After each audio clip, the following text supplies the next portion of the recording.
स्वागत है आप सभी का Shashi sir official YouTube channel में। स्टार्ट करते हैं आज का क्लास। आज हम लोग देखेंगे चौथा अध्याय स्वदेशी कविता, लेखक बद्री नारायण चौधरी उर्फ प्रेमघन की कविता का इम्पॉर्टेंट ऑब्जेक्टिव्स। इससे पहले घनानंद का जो अध्याय है और रसखान और जो गुरु नानक है उनके अध्याय का ऑब्जेक्टिव अपलोडेड है, आप जाकर प्लेलिस्ट में देख सकते हैं। चलिए स्टार्ट करते हैं। आज क्या है पहला क्वेश्चन, प्रेमघन किसका उपनाम है? प्रेमघन किसका उपनाम है? प्रेमचंद का, रसखान का, घनानंद का या फिर बद्री नारायण चौधरी का? किसका उपनाम है? ऑप्शन आपका डी सही होगा, बद्री नारायण चौधरी उर्फ प्रेमघन। प्रेमघन किस युग के कवि हैं?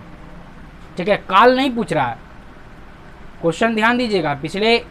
पिछला जो ऑब्जेक्टिव का वीडियो था उसमें भी इस तरह का कंफ्यूजन था, काल और युग, इस चीज़ पर आप ध्यान दीजिएगा। युग पूछ रहा है, किस युग के हैं?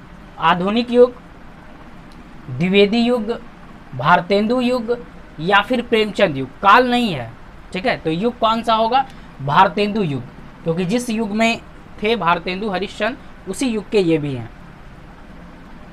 चलिए नेक्स्ट क्या है, भारतीय किस भाषा को पसंद करते हैं? कविता के अनुसार भारतीय किस भाषा को पसंद करते हैं? अंग्रेजी को, उर्दू को, फ्रेंच को या फिर चीनी को, है ना। कविता की पंक्तियां याद कीजिए, बोली सकत हिंदी नहीं अब मिली हिंदू लोग, अंग्रेजी भाखन करत अंग्रेजी उपभोग, यानी पसंद किसको कर रहे हैं? अंग्रेजी भाषा को। प्रेमघन के अनुसार आज भारत में कौन सी वस्तु दिखाई नहीं पड़ती? कविता की ही पंक्तियां हैं, भारतीयता कछु नब भारत माँ दर्शात, यानी भारतीयता कहीं भी अब भारत में दिखाई नहीं पड़ रहा है। तो इस हिसाब से क्या ऑप्शन सी सही होगा, भारतीयता कहीं भी अब भारत में दिखाई नहीं पड़ रही है। प्रेमघन ने किस समाज की रचना की? उनकी जीवनी जब बताए थे तो उसमें इसकी चर्चा थी। प्रेमघन ने किस समाज की रचना की? भक्त समाज, रसिक समाज, आर्य समाज या फिर धनी समाज? तो ऑप्शन कौन सा सही होगा? रसिक समाज की उन्होंने क्या की थी? रचना की थी, ऐसा उनकी जीवनी में जिक्र है।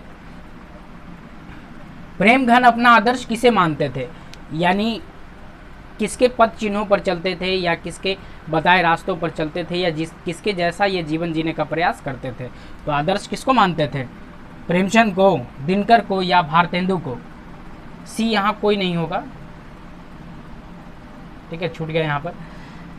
ऑप्शन कौन सा सही होगा? सी, भारतेंदु युग के थे, भारतेंदु को ही अपना आदर्श मानते थे। और जिस प्रकार भारतेंदु हरिश्चंद्र शासन प्रशासन व्यवस्था के खिलाफ लिखते थे, जैसे अंधेर नगरी उन्होंने लिखी थी भारतेंदु हरिश्चंद्र ने, ठीक उसी प्रकार इन्होंने भी लिखा है। चलिए देख लेते हैं, 6 क्वेश्चन हो गए और कुछ इंपॉर्टेंट क्वेश्चन तुरंत देख लेते हैं। चलिए कुछ इंपॉर्टेंट क्वेश्चन यहाँ भी हैं। क्या है क्वेश्चन, जीर्ण जनपद किसकी रचना है? जीर्ण जनपद तो आपने कवि परिचय में पढ़ा होगा, किसकी रचना है? प्रेमघन। परदेश की विद्या पढ़ने के बाद क्या परिणाम हुआ? याद कीजिए कविता की पंक्तियां, उसमें कवि ने कहा था कि पढ़ी विद्या परदेश की बुद्धि विदेशी पाए, ठीक है। तो सबकी बुद्धि क्या हो गई? विदेशी हो गई। ऑप्शन ए सही है, पढ़ी विद्या परदेश की बुद्धि विदेशी पाए। जिन्होंने नहीं देखा होगा कविता को, नहीं पढ़ा होगा, प्लीज़ पढ़ लीजिए, क्योंकि वहाँ से बहुत सारे क्वेश्चन यहाँ डील होते हैं। स्वदेशी कविता कहाँ से ली गई है? जिन जनपद से, भारत सौभाग्य से, प्रेमघन सर्वस्व से या फिर अंधेर नगरी से? तो ऑप्शन सी सही है, कहाँ से? प्रेमघन सर्वस्व से। प्रेमघन के आदर्श कौन थे? यानी प्रेमघन अपना आदर्श किसे मानते थे, किसके पद चिन्हों पर चलते थे? पिछले कुछ क्वेश्चंस में भी इसको हम लोग देखे थे। पिता भारतेंदु हरिश्चंद्र, प्रेमचंद या फिर महात्मा गांधी? तो ऑप्शन कौन सही होगा? भारतेंदु हरिश्चंद्र। तो इस प्रकार हम लोग चौथा चैप्टर भी क्लियर कर लिए। नेक्स्ट अगले दिन जो है हम लोग 5वां चैप्टर भी क्लियर करेंगे, और जिस दिन काव्य खंड का पूरा ऑब्जेक्टिव क्लियर होगा, बस उसके अगले ही दिन से हम लोग गद्य खंड की शुरुआत कर देंगे, ठीक है। इसलिए बने रहें। अगर नए हैं तो प्लीज़ चैनल को सब्सक्राइब कर लें, और पुराने हैं तो प्लीज़ लाइक कमेंट शेयर ज़रूर करें। मिलते हैं नेक्स्ट वीडियो में, तब तक के लिए सबको जय हिंद।